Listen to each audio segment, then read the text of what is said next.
Olmaliq shahrimiz ham zo'r joyda joylashgan. Tabiiy madanlarga boy.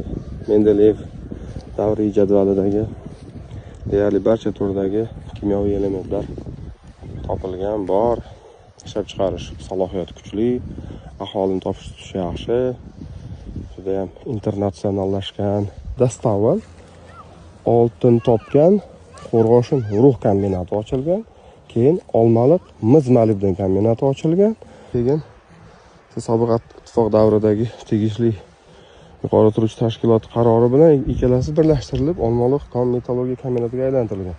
O'sha vaqtda mana bu telefon bilan sizga yo'naltirib ko'rsatayotgan tarafimda shaxta bo'lgan, oltin topgan konidan Qo'rg'oshin Ruh rudasi qazib olinib, yer osti usulida temir yo'l transporti bilan hozirgi kunda mis boyitish uchun xizmat qilayotgan, oldingi nomi Sof bo'lgan Svintsovo-обогатительный fabrikaga olib kelingan.